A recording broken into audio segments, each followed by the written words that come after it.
Halo semuanya. Oke, langsung aja kita mulai sesi bedah topik kali ini. Kita bakal mecahin satu tantangan kuliner yang rasanya paling epik sejagat raya. Gimana caranya ngeretas gorengan tradisional kita biar jauh lebih sehat tapi, nah ini yang penting, tanpa ngorbanin sedikit pun sensasi crispy dan renyah yang bikin kita selalu ketagihan, ya kan? Siapa sih yang bisa nolak gorengan? Pertanyaannya, haruskah kenikmatan itu selalu dibayar mahal sama masalah kesehatan? Yuk kita bedah tuntas anatomi gorengan yang sempurna. Kita semua pasti ngerti banget sama dilema utamanya. Di satu sisi ada bayang-bayang lemak jenuh dan kalori yang gila-gilaan, tapi di sisi lain, aduh teksturnya itu loh bener-bener susah ditolak. Jadi, ini ngebawa kita ke satu pertanyaan mendasar. Emangnya bisa ya gorengan tuh dibikin lebih sehat, tapi rasanya tetap nagih? Jawabannya, oh jelas bisa banget. Dan rahasianya bukan nyuruh Anda berhenti makan gorengan, tapi gimana cara kita main pinter waktu bikinnya. Biar gampang, ini peta jalan kita hari ini. Kita akan ngelewatin 6 tahap, mulai dari ngebahas dilema gorengan kita, lanjut ke rahasia teknik menggoreng, upgrade bahan dan rasa, terus manajemen minyak yang baik, strategi pelengkap yang sehat, dan ditutup sama gimana bikin gorengan berkualitas naik kelas. Langsung kita hajar yang pertama. Bagian 1. Dilema gorengan kita.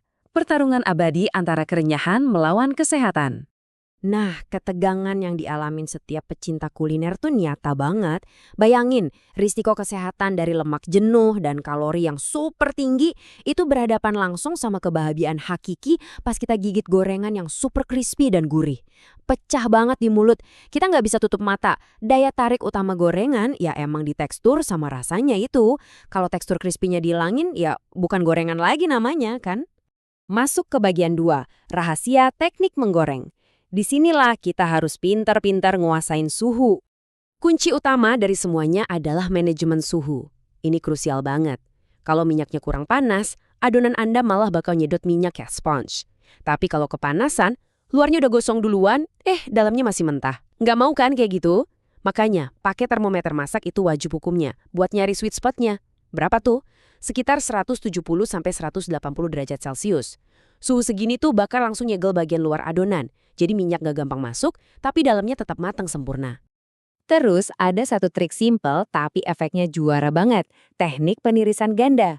Pas gorengan baru diangkat, biarin dulu minyaknya netes di atas tirisan kawat biasa. Nah, langkah keduanya ini yang sering dilewatin. Jangan langsung ditaruh di piring saji. Taruh dulu di atas kertas penyerap minyak yang food grade atau kain bersih. Kenapa? Biar sisa-sisa minyak di permukaan gorengan benar-benar kesedot dan gak meresap balik ke dalam cemilan kita. Buat Anda yang mungkin punya bisnis kuliner, ini ada fakta yang lumayan bikin mind-blowing. Kalau Anda pakai alat spinner minyak komersial alias mesin centrifuge, kadar minyak di gorengan itu bisa drop drastis sampai 50 bahkan 70%. Coba bayangin dampaknya. Gorengannya tetap dapat tekstur crunchy yang gila-gilaan, tapi pas dimakan, tenggorokan tuh rasanya enteng. Nggak ada lagi sensasi berminyak yang berat. Game changer banget kan? Lanjut ke bagian 3, upgrade bahan dan rasa. Karena bahan yang lebih baik, otomatis ngasih rasa yang jauh lebih enak. Coba deh cek pertukaran bahan ini. Super praktis. Daripada cuma pakai tepung terigu biasa, coba beralih ke hybrid flour. Jadi terigu dicampur sama tepung beras atau maizena. Hasilnya, crispy-nya awet banget tanpa harus digoreng kelamaan. Kalau buat pisang goreng, pastiin pisangnya benar-benar matang pohon. Jadi manisnya itu alami tanpa perlu ditambahin gula pasir lagi. Dan ini yang paling penting, say goodbye sama MSG buatan. Ganti pakai kaldu jamur murni atau kaldu udang. Percaya deh, rasa gurihnya bakal jauh lebih kompleks dan kaya. Anda juga bisa banget dongkrak nutrisi sama rasa gurihnya ke level yang lebih gokil. Caranya, tambahin aja macam-macam sayuran buat ekstra serat. Bayangin, nyampurin irisan kale, jamur tiram, atau edamame ke dalam adonan bawang. Wah, mantap kan? Selain itu, jangan pelit sama rempah segar. Beraniin pakai bawang putih geprek yang lebih banyak, ketumbar sangrai atau irisan daun kunyit. Itu bakal nyiptain aroma umami alam yang luar biasa wangi, tanpa setetes pun bahan kimia tambahan. Masuk ke bagian 4, manajemen minyak yang baik. Ini aturan emasnya kalau mau gorengan yang beneran aman. Ngeganti minyak biasa jadi minyak kelapa atau coconut oil itu upgrade yang luar biasa cerdas. Kenapa coba? Soalnya minyak kelapa itu sifatnya jauh lebih stabil kalau kena suhu tinggi dibandingin sama minyak kelapa sawit biasa. Artinya, pas lagi panas-panasnya dipakai ngegoreng, minyak kelapa nggak gampang teroksidasi jadi lemak trans yang jahat banget buat pembuluh darah kita.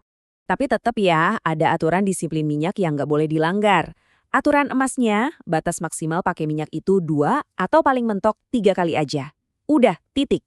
Kalau warnanya udah mulai gelap, langsung buang, jangan disayang-sayang. Minyak yang udah gelap dan terdegradasi itu isinya penuh sama radikal bebas yang bahaya banget buat kesehatan. Jadi urusan kualitas minyak benar-benar nggak ada kompromi. Oke, bagian 5. Strategi pelengkap yang sehat. Jangan remehin kekuatan dari teman makan gorengan ini. Makanan pendamping yang rasanya asam, kayak acar mentimun dan wortel seger, ternyata fungsinya bukan cuma buat lalapan doang loh. Rasa asam dari cuka atau jeruk nipis, itu tugasnya motong dan ngenetralisir rasa lemak yang berat di mulut kita. Nggak cuma itu, acar seger ini juga ngasih enzim pencernaan yang bantu tubuh kita ngeproses makanan jadi lebih gampang. Ibaratnya, ini tuh harmoni kuliner yang pinter banget. Oh ya, satu lagi. Mulai sekarang coba deh kurangi saus sambal botolan yang biasanya penuh sama pengawet. Mending luangin waktu sedikit tiap hari buat ngulek sambal bawang segar atau bikin saus kacang sendiri. Saus dari bahan yang benar-benar fresh gini nggak cuma ngasih sensasi pedas dan gurih yang lebih nendang, tapi juga mastiin tubuh kita bebas dari bahan-bahan kimia yang nggak jelas, jauh lebih aman. Sampai juga kita di bagian terakhir, bagian 6, gorengan berkualitas naik kelas. Saatnya kita satuin semua strategi tadi. Coba deh perhatiin konsep bakwan sayur crispy non-oily ini. Ini tuh gabungan dari semua hal keren yang baru aja kita bahas. Adonannya pakai hybrid flour dari beras dan maizena biar nyahnya awet. Terus ditiriskan pakai mesin centrifuge buat buang lemak jahatnya sampai tuntas. Belum selesai penyajiannya didampingi saus asam manis seger yang dibikin langsung dari nanas asli. Wow, ini sih bukan sekedar camilan biasa lagi. Ini udah masuk level mahakarya kuliner yang dipikirin matang-matang. Nah, setelah Anda menguasai langkah-langkah dari sesi bedah topik kita hari ini, pertanyaannya balik lagi ke Anda. Masih mau bikin gorengan pakai cara lama yang gitu-gitu aja? Ilmunya udah ada, triknya juga udah dibongkar semua. Ini saatnya kita upgrade jajanan murah pinggir jalan jadi suguhan berkualitas tinggi yang tetap ramah buat kesehatan. Selamat bereksperimen dan siap-siap kaget sama hasilnya.